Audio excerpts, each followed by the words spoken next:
Hi, I'm Kirby Allison, founder of The Hanger Project. Here at The Hanger Project, we love helping the well-dressed take care of their wardrobes. Saphir Pommadier, the cream polishes, has 13 different colors, and so there's a lot to choose from, and it's one of the things that makes the Saphir Pommadier really incredible.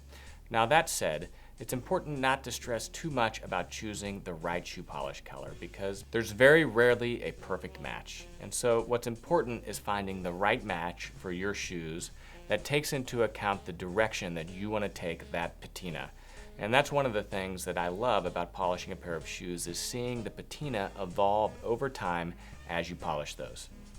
Now, one of the things that I like to do to really test and demonstrate the pigment of the shoe polish is to smear it on a piece of white paper the same way that we did with the test of the different polish types. These polishing notes can be found on any of the product listings on hangerproject.com. So if you're in the Saphir Pommadier cream polish listing and select an actual polish color from the drop-down, you'll see that the polishing notes appear in the photograph window. There you can see the same swatch on a white piece of paper that we're going to show you today, plus some polishing notes really describing kind of the nuanced difference of that particular color. The Pommadier cream polishes has 4 primary brown colors: light brown, medium brown, dark brown, and their most recent addition, a tobacco or Havana brown. So I'm going to take each of these 4 colors and smear them on a piece of white paper so that you can really understand the nuanced difference between these 4 polishes.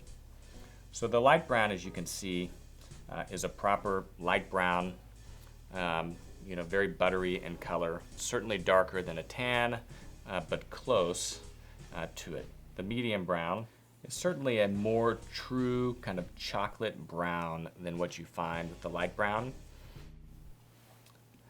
And then the dark brown, I think, is probably one of the most surprising of the 4 browns. The dark brown really is a dark brown. It's almost a black. So if you see me smear this onto the piece of paper, it's a very dark color. And then the tobacco brown is a color that they added quite recently. And this is where I really love to smear these on a piece of white paper, is to kind of show the nuanced difference between the 4 browns. So the light brown is a buttery, soft brown. The medium brown is a middle of the road medium brown. The dark brown is quite black.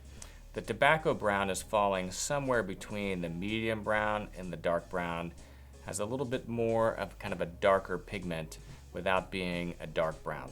Now, one of the things that I always advise our customers is to understand that there's still a certain level of transparency to these pigmented cream polishes, right? And what that means is that if you apply them onto a shoe, it's not going to totally transform the color, as though you were using oil paint, right? So applying a polish merely is just going to provide a thin tint on top of whatever that original finish is. And so that's where it becomes really fun to experiment with the different colors to see how you can evolve and shift the patina of an actual pair of shoes. If you're really worried about darkening the shoes, then I always suggest that you use a slightly lighter color than the color of the shoes in order to prevent it from unnecessarily darkening the finish. All polish is going to darken the leather slightly, and that occurs as the polish actually penetrates the leather to feed and nourish the leather itself. In the same way water darkens paper, polish on leather, especially dry leather, is going to darken.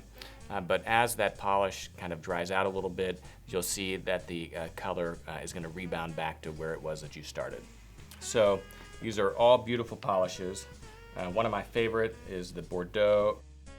And this, as you can see, is a deep purple, absolutely beautiful, beautiful color. Then we've got the Mahogany. This is the number 09.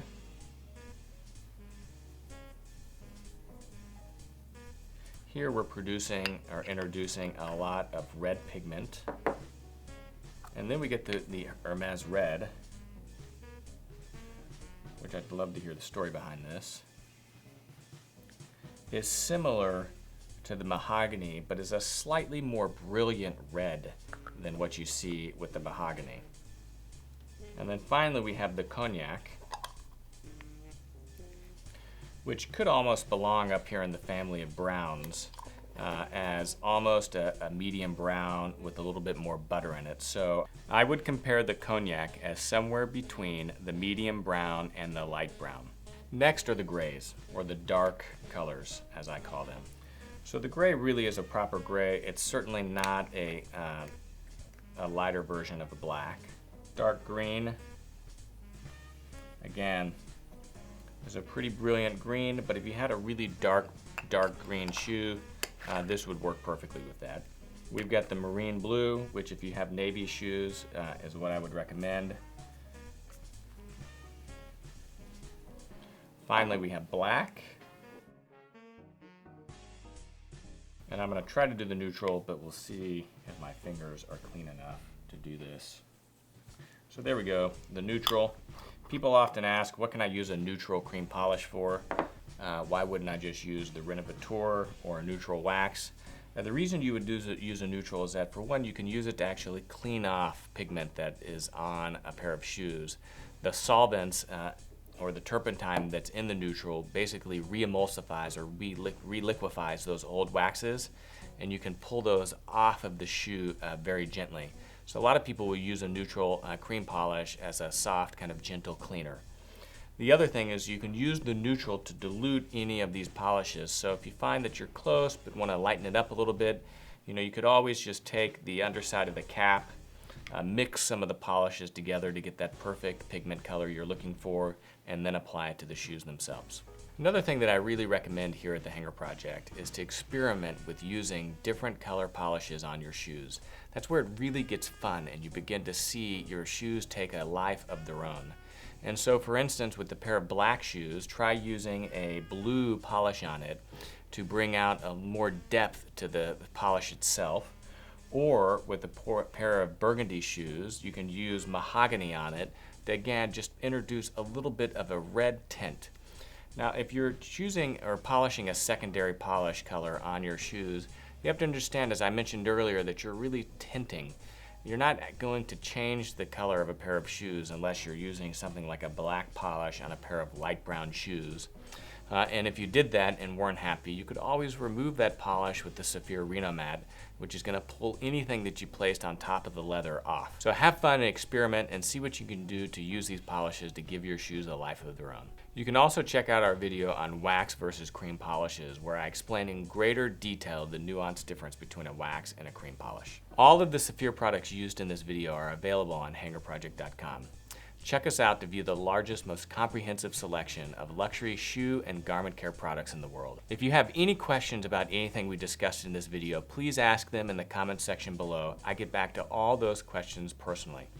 Lastly, if you like this video, give us the thumbs up, or more importantly, subscribe to the channel and turn on your notifications so you receive notifications whenever we release new videos. I'm Kirby Allison, founder of The Hanger Project. Here at The Hanger Project, we love helping the well-dressed take care of their wardrobes.